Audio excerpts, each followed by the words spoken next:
Ouais, le théâtre est un acte aléatoire en quelque sorte. On est subi à toutes sortes d'aléas. On subit des imprévus. Euh, Par exemple, le spectacle des Pirates d'aimant du Léman, on l'avait un peu prévu pour le bateau. Au départ, on pensait même le jouer que sur le bateau, mais c'est après qu'on a appris qu'on n'avait que quelques représentations sur le bateau. Alors on a décidé de prolonger l'opération en se disant, ben voilà, on va aussi le faire en salle après. Puis il se trouve qu'on a été contraint à le faire en salle pour des raisons de temps, d'abord, puis aussi une bavure, comme on dirait, le premier jour où on aurait pu jouer sur le bateau est tombé en panne. Donc, et pourtant, c'est pas un bateau à voile, donc c'est pas le manque de vent. C'est vraiment un problème technique comme ça. Bref, alors on n'a jamais pu le jouer sur le bateau. Euh, Moi, personnellement, je ne sais pas. C'est un truc très curieux, le théâtre. Si on avait dit à personne que c'était sur un bateau, si on avait tout de suite dit que la pièce se déroulait sur un bateau, mais qu'on la jouait en salle, tout le monde aurait vu un bateau.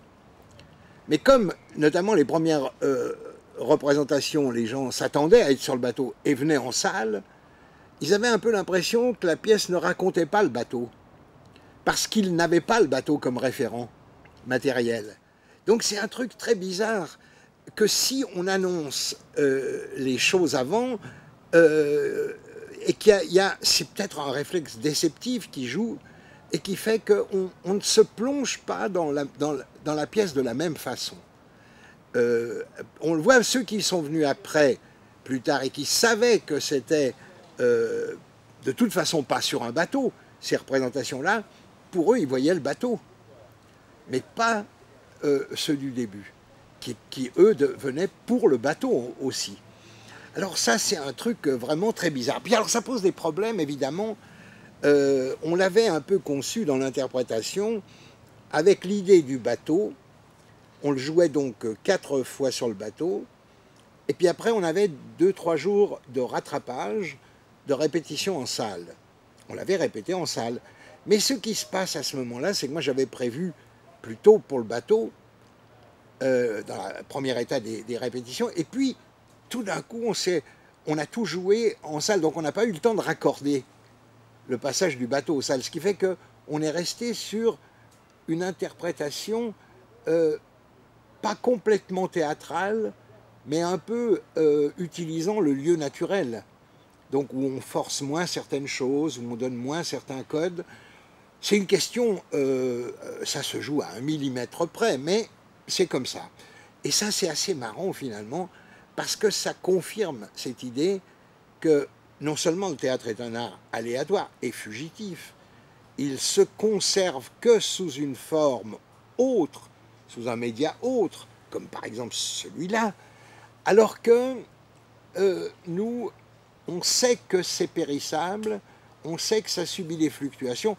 Les premières fluctuations que ça subit, ce sont celles des spectateurs.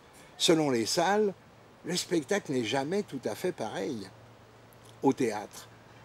Et je dirais qu'au cinéma, aussi un peu, mais pas, ça n'altère pas la production, le film lui-même. Ça altère la réception. Si des gens dans une salle de cinéma sont très réceptifs, ils vont recevoir le film autrement. Mais le film, lui, sera inchangé. Alors que, au théâtre, l'interaction agit.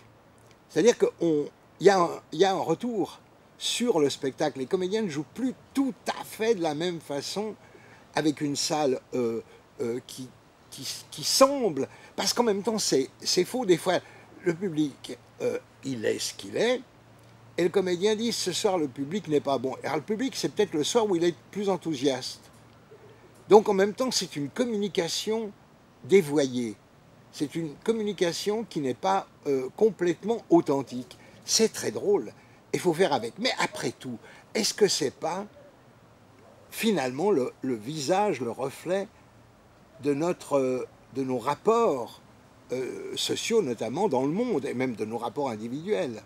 Est-ce que c'est pas comme ça aussi que si un jour on est bien luné et qu'on trouve quelqu'un, qu'on découvre, qu'on voit pour la première fois, on le verra peut-être autrement on le lira peut-être autrement que si on est mal luné. Hein, tu vois quelqu'un, tu échanges quelques mots avec, puis tu dis, si tu es mal luné, c'est un con, je ne le verrai plus jamais. Puis si tu es bien luné, cette même personne, tu dis, ah, c'est formidable, ah, j'aimerais bien le revoir, etc. Et ben, je crois que une des raisons du vivant du théâtre, c'est ça. C'est ce rapport de communication.